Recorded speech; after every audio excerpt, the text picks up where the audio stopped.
기온이 20도가 왔다 갔다 하는 것 같아요. 지금 현재 시간에. 근데 이제 실내에 있으면은 더우신 분들도 있어요. 근데 에어컨을 틀면은 추운 분이 더 많은 것 같아서 끄는 것이 나을 것 같은데 더우신 분들한테 너무 죄송하네. 지금 트는 것이 좀 쉽지 않은 상황인 것 같아요. 양해 부탁드립니다. 빨리 해야겠네요. 자, 오늘 말씀은 우리가 읽은 대로요. 여호수아를 통해서 하나님께서 가나안을 정복하신 그 모든 역사를 맞춰가는 과정에서 하나님의 명령대로 행한 모습들을 잘 우리가 볼 수가 있어요. 그런데 이제 그것을 맺는 21절부터 23절까지의 말씀을 이제 보면은 이제 맺는 말인데 거기에서 우리가 22절에 하반절에 보니까 가사와 가드와 아스돗에만 누가 남아있냐면 아낙 사람이 조금 남아 있었다라는 거예요. 그러니까 하나님께서 그 모든 가나안 땅에서 이러한 블레셋과 가나안 7족속과 특별히 아낙 자손을 진멸하라 하셨는데 그것을 온전히 완수하지 못한 면이 있었다라는 거죠. 지금 16절부터 쭉 읽었지만은 그 앞에 보면 다 점령하고 다 무찌르고 다 쳐죽이고 이렇게 나옵니다. 그런데 이제 마무리하면서 그러나 거기에 무엇인가 우리에게 어떠한 이러한 정복 사업에 있어서의 이스라엘 백성들이 다 하지 못한 그런 오점과 같은 그런 내용을 숨김없이 이렇게 남겨두고 있는 거예요. 그게 바로 가사와 가드와 아스돗이라는 세 지역에 아낙 자손이 남아 있었다라는 것입니다. 그래서 우리가 겉으로 볼 때는 분명히 가나안 정복은 성공한 것이었어요. 그렇죠. 대세는 성공이 맞습니다. 그런데 여기서 보여주는 것은 완전한 순종의 모습은 아닐 수 있겠구나라는 그러한 의문을 우리가 제기할 수 있게 되는 거예요. 그 이유가 바로 오늘 22절에서 가사와 가드와 아스돗에 이와 같이 아낙 사람들이 남아 있었다라는 그리고 이것이 이제 펼쳐지는 이제 사사기를 통해서 그리고 또한 사무엘상을 통해서 우리에게 그것이 어떤 의미인지를 알려주게 됩니다. 그래서 가사와 가드와 아스돗에 남은 이러한 아낙 자손들이 과연 어떠한 존재로 이스라엘 역사 가운데 다가오게 되고 그것들이 작은 불씨와 같지만 결국은 큰 불씨가 되어서 이스라엘 가운데 큰 고통을 주게 되는 그러한 장면들을 우리가 살펴보게 되는 거예요. 그러니까 오늘 이 여호수아 11장 22절에 나와 있는 가사와 가드와 아스돗 이 세 단어는요 대단히 중요합니다. 그래서 우리가 시간의 순서대로 한번 살펴보려고 합니다. 먼저 여러분 가사라는 것을 오늘날 보면요 이스라엘하고 항상 문제 일어나는 지금 하마스와 싸우고 있는데 그들이 거하는 하마스의 본거지가 되는 곳을 보니까 우리가 뉴스를 주면 나오는 거예요. 가자지구. 가자지구라는 말 많이 들었죠? 그 가자가 이게 읽기에 따라서는 가사가 되는 거예요. 그러니까 가사가 바로 오늘날 가자지구의 가자예요. 가자. 그러니까 오늘날까지도 남아있는 그 이름입니다. 그런데 사사기 16장에 보니까 여러분 사사기 16장은 우리가 잘 아는 삼손이 등장하는 사사기 16장이에요. 삼손의 이야기가 13장부터 나오는데 16장은 이제 삼손이 크게 넘어지는 바로 그 장면이 나옵니다. 그래서 사사기 16장에 먼저 1절에 삼손이 가사에 가서 그곳에 한 기생을 만나서 거기서 음란의 죄를 행한 것 같아요. 그리고 나서 16장 4절에 가면은 소렉 골짜기에 있는 한 여인, 그 여인 누구예요? 들릴라예요. 들릴라. 그래서 들릴라라는 한 여인을 사랑해서 그 여인에게 자기의 힘의 원천, 비밀과 같은 것을 말하게 되죠. 결국은. 그래서 자기가 머리가 다 잘리게 되고 블레셋에게 그가 잡히게 되어서 여러분 그 다음이 중요합니다. 그들이 16장 21절에 보니까요. 들릴라를 통해서 힘이 빠진 삼손을 잡아서 이 블레셋 사람들이 어떻게 했냐. 21절 보니까 블레셋 사람들이 그를 붙잡아 그의 눈을 빼고 끌고 어디에 내려가요? 어디에 내려가요? 가사에 내려가요. 그들이 이스라엘의 사사이자 가장 용맹한 장수였던 이 삼손을 그의 힘을 무력하게 하고 그의 눈을 빼고 끌고 간 곳이 어디예요? 바로 가사였다는 거예요. 그렇다면 이건 뭘 뜻해요?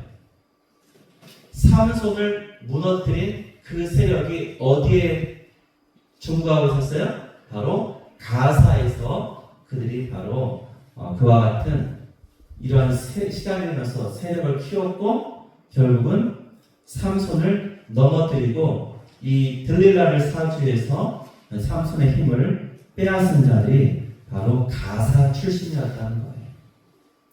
자, 그 다음에 이 삼손이 어떻게 됩니까? 이 삼손이 다곤이라는 신전에서 그가 맨 마지막에 최후를 당하지 않습니까? 이 다곤 신전도 바로 이 가사에 있는 신전이었던 거예요.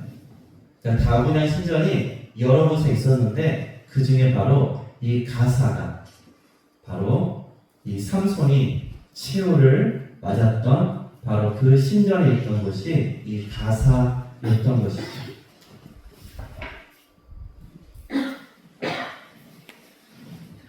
그러니까 여호수아서에 나와 있는 한 낱말처럼 세 단어 가사와 가드와 아스돗이라고 했는데 그냥 거기 나 조금 남아있더라, 조금 있었더라, 다 지내지 못했더라 라고 했던 그 말이 그냥 지나가는 말이 아니라 이제 삼손 때에 이르러서 삼손을 잡아서 삼손을 결국 죽음에 이르기까지 그렇게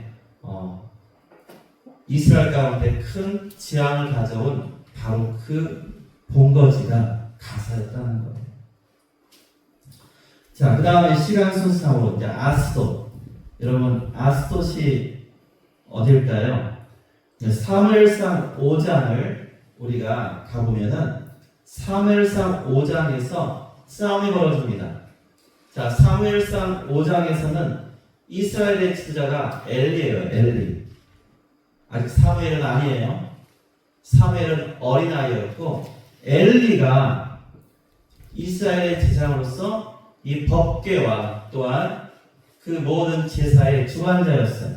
그런데 이스라엘 백성들이 블레셋과 싸울 때 하나님께 묻지 않고 우리가 광야에서 홍해를 건널 때 이 법궤를 우리가 메고 앞장세워서 싸우지 않았느냐. 그리고 여리고성을 돌 때도 법궤를 맨 제사장들이 먼저 돌았단 말이에요. 그러니까 우리가 법궤를 앞장세워서 나가면 이기겠다라고 그렇게 자기의 딴에는 뭐예요? 신앙심으로 나아갔어요. 그런데 하나님께 묻지는 않았어요. 그러한 상황에서 엘리가 그러면 잠깐 물어봐야지 이렇게 하지 않고요. 엘리는 그들이 하는데 아무런 조치를 취하지 않고 그렇게 나갔어요. 어떻게 된 결과가? 완전히 대패했습니다. 그리고 그 싸움에서 엘리의 두 아들 홈니와 비나스가 죽임을 당하게 됩니다. 그리고 그 소식을 들은 엘리도 나무의 의자에 떨어져서 그의 목이 꺾여 죽게 되죠. 그리고 나서 그들이 앞장세워 나갔던 법궤는 어디로 옮겨지느냐? 사무엘상 5장에서 보면 어디로요? 아스돗으로 옮겨져요. 그러면 이 아스토세 또한 무엇이 있습니까? 다곤의 신전이 있고 그곳에 다곤 신상이 있었던 거예요. 그런데 이 법궤를 이 신전 가운데 두었는데 이 다곤 신상이 2번이나 엎그러지고 부서지는 그러한 사건이 있게 된 거죠. 자, 아스도 여호수아 11장에 있던 가사와 가드와 아스돗, 이 아스돗은요 미미했어요. 아주 있으나 마나한 듯이 보이는 그러한 존재였어요. 그런데 사무엘이 어릴 때, 제 엘리 제장 시대에 그 땅은 이 블레셋의 본거지가 되었고 신전을 두고 있었고 하나님의 법궤를 가져다가 두었던 그러한 장소였어요. 그래서 이 아스토스는 어떠한 상징입니까? 이스라엘 하나님이 이 블레셋에게 패배하여서 마치 여호와 하나님이 다곤에게 패배하여서 이렇게 끌려와서 마치 볼모와 같이 서잡힌 그러한 곳으로서 겉으로는 이렇게 되어진 사건, 바로 그 본거지가 이 아스토스 된 거예요. 그러니 여호수아 11장에 있는 가사와 가드와 아스돗, 우리가 가사를 보았죠. 가사는 누구와 관련했어요? 삼손. 그 다음에 아스돗은 누구예요? 엘리 제장 시대에 법궤를 빼앗긴 사건. 자, 그러면 자 가사와 누구예요? 가운데 가드. 자, 가사와 가드와 아스돗에서 그럼 가드는 어떠한 곳인가 한번 보겠습니다. 여러분, 성경에서 가드 출신 하면 떠오르는 인물이 있습니다. 우리가 명확하게 알아야 됩니다. 가드 출신이란 말이 붙으면 바로 누가 떠올라요? 골리앗이에요. 골리앗. 사무엘상 17장에 가드 출신 골리앗이 블레셋의 장수로 이스라엘 그 진영과 블레셋 진영이 산골짜기에서 서로 마주보고 서로 울렁댈 때 나와가지고 너희와 나의 단판 붙어가지고 이기는 자가 진자의 종이 되자 이렇게 하면서 여호와 하나님을 비방하고 이스라엘 백성을 모욕을 줬던 바로 그 사람, 그 장수 골리앗이 바로 어디 출신이에요? 가드 출신이었던 거예요. 가드 출신. 그래서 엘라 골짜기에서 이스라엘과 블레셋이 싸울 때 무려 참 재밌게도요 며칠 동안일까요? 여러분 성경에 이 날이 많아요. 자, 가나안 정탐 며칠 했어요? 40일. 예수님 광야에서 며칠 치료받으셨어요? 40일. 또 한 명 있어요. 우리가 요나 같은 경우에 자, 니느웨 성이 회개하고 하나님의 진노가 내릴 것을 기다리면서 요나가 밖에 기다렸죠? 며칠 동안 기다렸어요? 40일 동안 기다렸어요. 40일이 많아요. 자, 이때 이스라엘과 블레셋이 대치한 기간도 며칠이에요? 40일이에요. 그 40일 동안 어떤 일이 있었던 거예요? 매일 아침, 매일 누가 나와서? 골리앗이 나와서 이스라엘 진영에 대해서 모욕하고 저주하고 핍박 그렇게 하면서 한번 붙자라고 이렇게 한 그러한 장면이 40일 동안 지속됐던 거예요. 다윗이 믿음으로 맞서서 그 골리앗을 쓰러뜨린 장면을 우리 너무나 잘 기억합니다.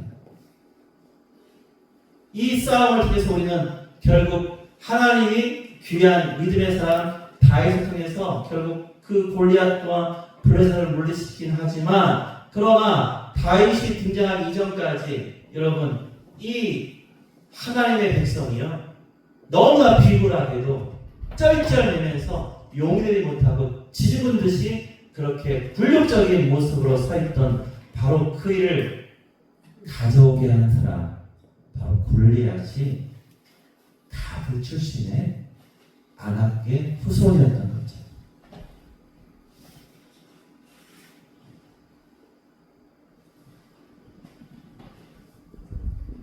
이 말씀을 통해서 오늘 여호수아서 11장에 있는 이 말씀을 통해서 우리가 생각할 것은 바로 이것입니다. 우리가 하나님의 은혜를 받아가지고 우리가 이 구원을 받은 다음에 자 새롭게 세례도 받고 또한 여러 가지 하나님 앞에서 은혜 받은 우리의 모습으로 살아갈 때 우리가 정말 무엇인가 하겠다. 내가 열심히 살아야지. 내가 신앙생활 열심히 해야지. 하려고 할 때 우리가 능히 그 모든 것을 할 수 있을 힘을 우리 하나님이 주시는 것 같아요. 여러분 가나안 정복도 하나님의 주신 능력으로 한 것이지 이스라엘 민족의 힘으로 한 것은 아닙니다. 그렇죠. 그런데 끝까지 순종하고 끝까지 따르지 못했던 그래서 그 작아 보이는 가사와 가드와 아스투에 남아있는 별 잔당 아유 저것들은 바람 불면 훅 날아가 버릴 그러한 조그만 잔당 같은 그러한 정도는 그냥 무시하고 싸움을 뭐 했어요? 종결종을 낸 거예요. 그래서 하나님께서 이 여호수아서 11장에 이 말씀을 남겨주시는 거예요. 우리에게 말씀하시는 거예요. 너희가 하나님의 은혜 가운데서 선한 싸움을 할 때 하나님 말씀에 전적으로 순종하되 뭐하지 말라? 타협하지 마라. 이만하면 됐다는 것은 너희가 판단할 것이 아니라는 거예요. 너희가 판단하면 안 된다는 거예요. 그래서 늘 등장한 사람이 누구예요? 그게 바로 사울이에요. 사울. 아말렉 자손을 진멸할 때 그들 진멸할 수 있도록 하나님이 그 모든 아말렉 자손을 사울과 그의 부하들, 그의 군사에게 다 손에 붙이셨어요. 그러니 싸움을 이길 수밖에 없죠. 다 이겼어요. 그런데 뭐 했어요? 남겨두었어요. 아각도 남겨두고 또 살찌고 좋아 보이는 그러한 짐승들도 하나님께 드릴 것이라는 핑계를 대면서 남겨두었어요. 그다음 붙지 않았으면 하나님께 드리지도 않았을지 몰라요. 바로 그것을 하나님은 우리에게 경고하시는 것 같아요. 단지 이때만이 아니라 우리에게 말씀하시는 것 같아요. 그래서 하나님께서 모세와 여호수아에게 분명히 말씀하신 것은 전적으로 너희가 순종해야 한다라고 했어요. 그런데 그들은 그렇게 불순종하려고 했던 것을 의도한 건 아닐 거예요. 그러나 그들이 하나님의 말씀을 순종하며 그 모든 땅을 하나님의 거룩한 땅으로 만들기 위해서 행해했던 그 전쟁에 그들은 오점을 남기게 되었습니다.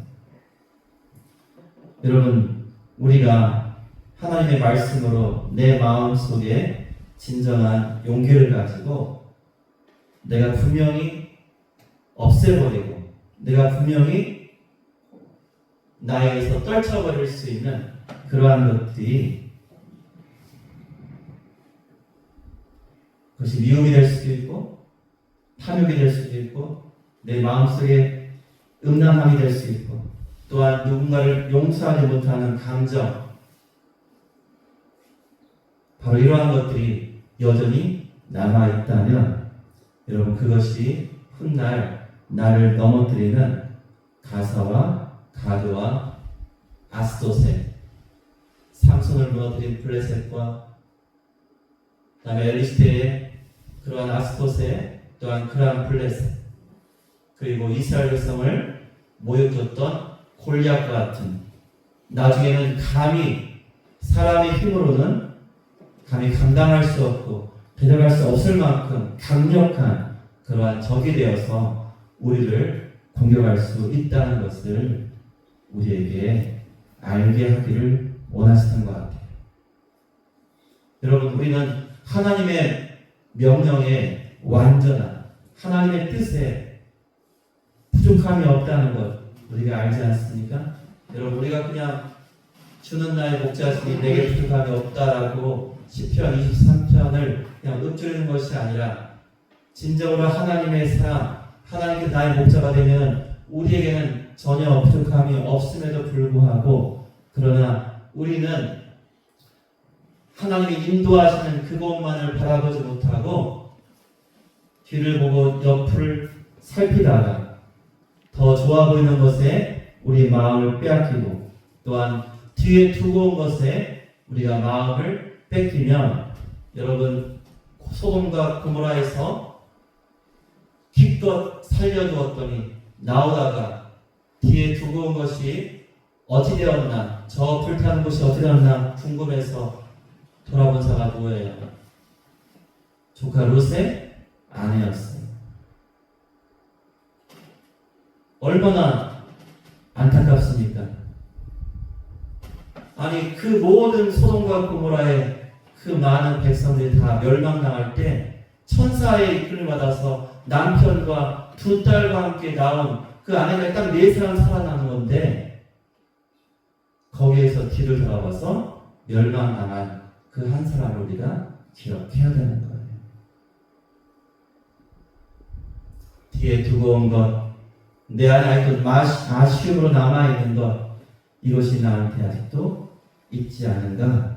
이것을 우리에게 살펴보라고 하시는 겁니다. 그래서 이스라엘 백성들이 정말 여호수아와 함께 각 지파가 그들에게 주어진 그 지경과 하나님이 허락하신 그 은혜의 땅을 차지하며 그 모든 정복 사업을 얼마나 애써 그것을 감당했습니까? 여러분 그것에 대한 수고가 결코 적지 않고 그들이 정말 받아야 함에 부족함이 없음도 우리가 알 수 있어요. 그런데 하나님은 결코 그 작은 것, 죄악된 그리고 부족했던 모습을 잊지 않고 알게 하시는 거예요. 누구한테?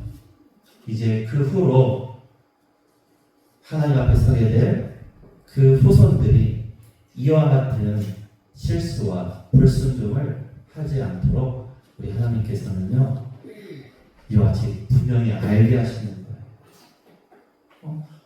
하나님 말씀대로 하면은 아니 모든 사람들이 다 하나님 명령을 다 시켜서 가나안 땅을 오늘 정복했는데 아니 도대체 아니 이 블레셋이 어디서 나타나고 나중에 또 이 아말렉이 어디서 나타나고 이렇게 끊임없이 이스라엘 백성을 괴롭히는 자들이 도대체 어디서 나온단 말입니까? 여러분 기도할 수 있지 않겠어요?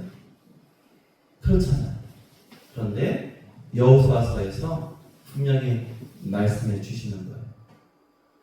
너희가 지금 당하는 그러한 블레셋과의 전투, 아말렉과의 그러한 싸움, 그리고 이와 같은 이방 세력과의 어떠한 다툼과 전쟁은 다름 아닌 하나님께서 가나안 정복 시기에 너에게 능히 그들을 제압하고 진멸할 수 있는 힘을 주시고 능력을 주시고 함께 하시고 여호와의 군대 장관이 함께 동행하면서 싸웠던 그 싸움에서 이렇게 가사와 가드와 압솥에 남겨두었던 그때 보기에는 아무것도 아닌 것 같은 그러한 존재들 너희가 남겨두었기 때문이다 라는 것을 말씀해 주고 있습니다. 그래서 오늘 우리는 이렇게 나 자신과 우리를 살펴보아야 합니다. 무엇입니까? 우리에게도 우리 하나님이 주신 나에게 맡기신 귀한 직분과 그 사명 내가 끝까지 순종해야겠다. 오늘 찬송 부르는데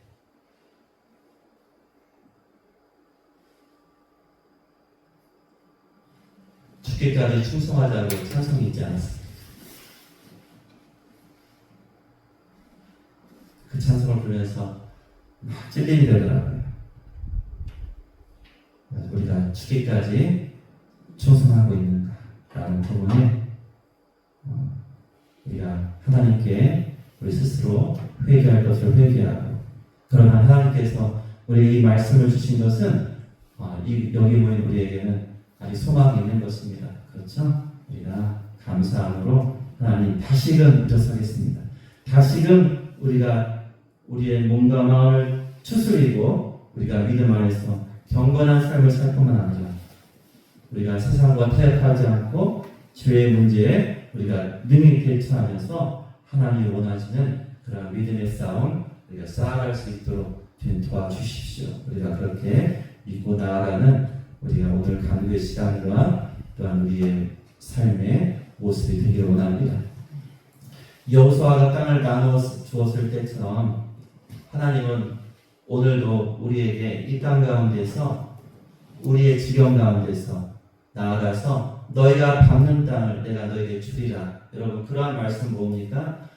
특별히 너희가 만나는 사람들, 너희가 기도하는 그 사람들 내가 반드시 구원하겠다라고 우리에게 희망이 또한 축복의 말씀으로 주시는 것이라 믿습니다. 그러므로 여러분 그 싸움을 행하실 때 하나님 나의 힘으로 하는 것이 아니라 하나님이 도와주심으로 내가 이 싸움을 하게 하여 주실 뿐만 아니라 이 싸움을 하기 위해서 내가 마땅히 떨쳐버려야 될 나의 잘못된 습관과 나의 죄악된 모습과 또한 나의 욕심과 그러한 불순종의 작은 것이라도 있다면 아버지 하나님 이 모든 것 내려놓고 오직 주님만 바라보고 나아갈 수 있도록 저의 삶을 지키시고 붙들어 주시옵소서.